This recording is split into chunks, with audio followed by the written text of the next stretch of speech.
श्री शुकाचार्य कहते हैं, हे परीक्षित, सबसे पहले तो मैं आपको सृष्टि क्रम की कथा सुना।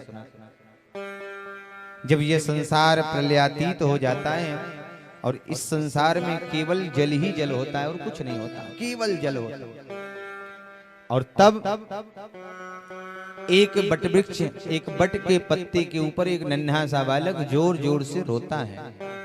अब वो इतना रोता है कि उसके वो रोने की जो आवाज है वो चारों दिशाओं में गूंजती है। इसी को ब्रह्मनाद भी कहते हैं। और परिणाम देखते ही देखते वही बालक चतुर्भुज स्वयं शेष साई नारायण के रूप में परिवर्तित हो जाता है। और वही बट का पत्ता ही स्वयं शेष का रूप धारण करके प्रकट हो जाता। उन्हीं परमात्मा शेष साई नारायण के वामांग से माता लक्ष्मी प्रादुर्भूत होती हैं और माता लक्ष्मी उन नारायण के चरण दबाने लगती हैं और भगवान को निद्रा आ जाती है।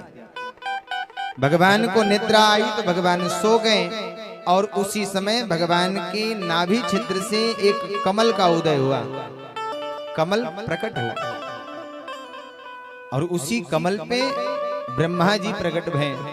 तो ब्रह्मा जी के एक ही सिर थे, लेकिन चारों ओर देखने लगे तो चार सिर हो गए। हाँ, चतुर्मुखी ब्रह्मा। कहीं कहीं प्रमाण आता है कि ब्रह्मा जी के 5 सिर थे, एक को भैरव जी ने काट दिया था। तो ब्रह्मा जी के 4 सिर हो गए। ब्रह्मा जी चारों ओर देखने लगे कि मेरा जन्म कहां से हुआ, मैं कैसे आया, कहां से आया, मैं कौन हूं, मेरा रूप क्या है, स्वरूप क्या है, मेरा जन्म किस कारण से हुआ है। इस प्रकार से ब्रह्मा जी अनेक प्रश्न लेकर के अपने जन्म का मूल कारण ढूंढने लगे। मेरा जन्म कहां से हुआ, ये जानने के लिए ब्रह्मा जी उसी कमल नाल में ही प्रवेश कर दिए। हजारों वर्ष तक ब्रह्मा जी उस कमल नाल में प्रवेश करके अपने उत्पत्ति का उद्गम स्थान ढूंढते रहे, लेकिन स्थान न मिला तो वापस लौट के आए। और तब ब्रह्मा जी को एक शब्द सुनाई पड़ा, ता और पा। ब्रह्मा जी तप करो। तो ब्रह्मा जी ने ओमकार बीज का तप किया। हजारों वर्ष तक भयंकर तपस्या करने के बाद तब भगवान नारायण ने उन्हें दर्शन दिया और ब्रह्मा जी को चतुश्लोकी भागवत सुना करके भगवान नारायण ने मैथुन सृष्टि के विस्तार के लिए आदेश किया। ब्रह्मा जी, मैथुन सृष्टि के निर्माण की व्यवस्था करो, मैथुन सृष्टि का विस्तार करो। शुकाचार्य कहते हैं, हे राजन परीक्षित, ब्रह्मा जी को भगवान ने कह दिया कि आप मैथुन सृष्टि का विस्तार करो। ऐसा कह के भगवान चले गए। ब्रह्मा जी ने सबसे पहले सनकादिकों को बनाया, सनकादिकों को जन्म दिया, प्रकट किया। चारों भैया प्रकट हुए तो ब्रह्मा जी ने कहा, भैया एक काम करो, मैथुन सृष्टि में हमारा जरा सहयोग करो। चारों भैया ने कहा, पिताजी हम तो पहले भगवान का भजन करेंगे, इसके बाद ही कुछ करेंगे।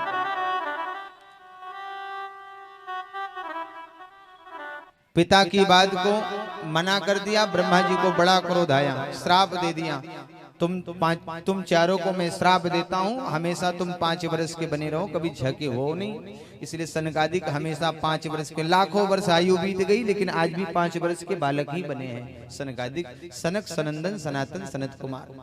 अब ब्रह्मा जी को जो क्रोध आया तो ब्रह्मा जी के क्रोध करते ही ब्रह्मा जी की भ्रिकुटी का भेदन करके भगवान रुद्र प्रकट हो गए। बोल रुद्र भगवान की जय हो। जैसी भगवान रुद्र भगवान शंकर प्रकट भय, हाथ जोड़ के खड़े हो गए, हे पिता आदेश करो मुझे क्या करना। शंकर जी ने कहा, मैथुन सृष्टि में जरा हमारा सहयोग करो। शंकर जी ने कहा, मैथुन की तो मैं नहीं जानता कि मैथुन सृष्टि बनेगी कि नहीं, लेकिन आपने कहा है सहयोग करना तो सृष्टि में सहयोग जरूर करूंगा। बोले ठीक है करो। अब शंकर जी लगे सृष्टि करने लगे, भूत प्रेत पिशाच डाकिनी सागनी बनाने। ब्रह्मा जी ने देखा तो दौड़ के आए, मना किया, रुको रुको रुको, क्या हुआ। बोले ये बताओ, अभी हमने मनुष्य का निर्माण शुरू भी नहीं किया, मनुष्य को खाने वाले पहले आ गए। पता चली इधर हम आदमी बनाते जाएंगे, मनुष्य बनाते जाएंगे, भूत प्रेत पिशाच डाकिनी सागनी सब उनको निपटाते जाएंगे, ये ठीक है, रुक जाओ। शंकर जी ने कहा तो क्या करें। बोले जाओ भजन करो। कहाँ। बोले कैलाश चले जाओ।